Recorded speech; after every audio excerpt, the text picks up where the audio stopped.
মাথা নষ্ট সুয়ারেজের। গ্যালারি থেকে শুধু কাঁদছিল নয়, মাঠে দাপট দেখালো কেপ ভার্দে।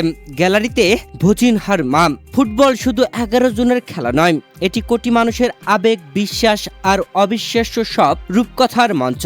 2026 বিশ্বকাপের গ্রুপ এইচ এর ম্যাচে আজ এমনই এক রূপকথা লিখল আফ্রিকার ছোট্ট দেশ কেপ ভার্দে। লাতিন আমেরিকার পরাশক্তি উরুগুয়েকে 2-2 গোলে রুখে দিয়ে বিশ্বকে তারা জানিয়ে দিল নামে নয়, খেলাতে আসল পরিচয়। আর গ্যালারি থেকে কেপ ভার্দের গোলকিপার ভুজিনহার মায়ের সেই অবিরাম চিৎকার আর পতাকা উড়ানোই যেন ছিল এই লড়াকু দলটির সবচেয়ে বড় অনুপ্রেরণা। ম্যাচের শুরু থেকে উরুগুয়ে তারকা খচিত দলের বিপক্ষে চোখে চোখ রেখে লড়েছে কেপ ভার্দে। ম্যাচের 21 মিনিটে স্টেডিয়ামকে স্তব্ধ করে দেন কেভিন পিনাম। তার দুর্দান্ত গোলে 1-0 ব্যবধানে এগিয়ে যায় কেপ ভার্দে। ফ্রি কিকে দুর্দান্তভাবে গোল আদায় করে নিয়ে উল্লাসে মেতে উঠেছিল তারা। তবে প্রথমার্ধের শেষ মুহূর্তে খেয়ে হারিয়ে ফেলে তারা। ম্যাচের 44 মিনিটে উরুগুয়ের ম্যাক্সিমিলিয়ানো আরাউজো গোল করে সমতায় ফেরান উরুগুয়েকে। ঠিক এরপরে প্রথমার্ধের ইনজুরি টাইমে 8ম মিনিটে অগাস্টিন ক্যানোবিওর গোলে 2-1 ব্যবধানে লিড নিয়ে বিরতিতে যায় উরুগুয়ে।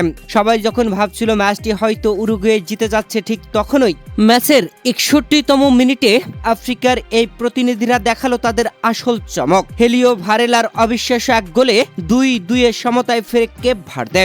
শেষ মুহূর্ত পর্যন্ত আর কোনো গোল না হওয়ায় এক ঐতিহাসিক ড্র নিয়ে মাঠ ছাড়ে দুই দল। উরুগুয়ের ম্যাচ ড্র করা যেন মেনে নিতে পারছিলেন না গ্যালারির ভিআইপি বক্সে থাকা উরুগুয়েন সাবেক স্ট্রাইকার লুইস সুয়ারেজ। রীতিমতো হতাশ ছিলেন তিনি। চলুন এক নজরে দেখে নেওয়া যাক এই ম্যাচের পরিসংখ্যান। কাগজে কলমে উরুগুয়ে পুরো ম্যাচে রাজত্ব করেছে। তাদের বল পজিশন ছিল 66%, যেখানে কেপ ভার্দের ছিল মাত্র 34%।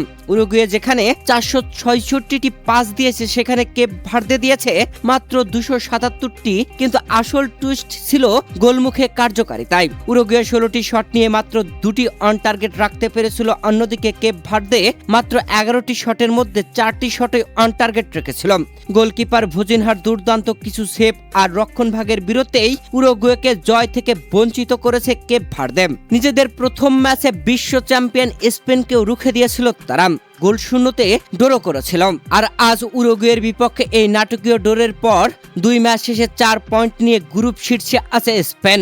আর সমান পয়েন্ট নিয়ে দ্বিতীয় ও তৃতীয় স্থানের লড়াই জমেছে উরুগুয়ে ও কেপ ভার্দের। 1 পয়েন্ট নিয়ে তলানিতে সৌদি আরব। কেপ ভার্দের এই পারফরমেন্স প্রমাণ করে ফুটবলে কোনো দলই ছোট নয়। মায়ের দোয়া, গ্যালারির সমর্থন আর মাঠের অদম্য ইচ্ছা শক্তি থাকলে যে কোনো পরাশক্তিকেই রুখে দেওয়া সম্ভব। সাবাস কেপ ভার্দে। প্রিয় দর্শক, এই ম্যাচের পেছনে লুকিয়েছিল মায়ের দোয়া। প্রিয় দর্শক, প্রথম ম্যাচে স্পেনের বিপক্ষে দুর্দান্ত গোলকিপিং করে ঐতিহাসিক এক ম্যাচ বিশ্বের সামনে তুলে ধরেছিলেন কেপ ভার্দের গোলকিপার ভুজিনহা। ম্যাচ শেষে কেঁদেছিলেন তার মাকে নিয়ে। টাকার অভাবে তার মাকে আনতে পেরেছিলেন না। তবে যুক্তরাষ্ট্র তাদের তত্ত্বাবধানে কেপ ভার্দের গোলকিপার ভুজিনহার মাকে গ্যালারিতে এনে উপস্থিত করে দিলেন। আর গ্যালারিতে উপস্থিত হয়ে মা চিল্লিয়ে চিল্লিয়ে উল্লাস করলেন কেপ ভার্দের এমন ড্রয়ে। গ্যালারিতে কেপ ভার্দের পতাকা উড়িয়েছেন ভুজিনহার মাম। আর গ্যালারিতে মায়ের সম্মান রক্ষা করলেন ভুজিনহারা। ম্যাচে 2-2 গোলে ড্র করলেন উরুগুয়ের সাথে।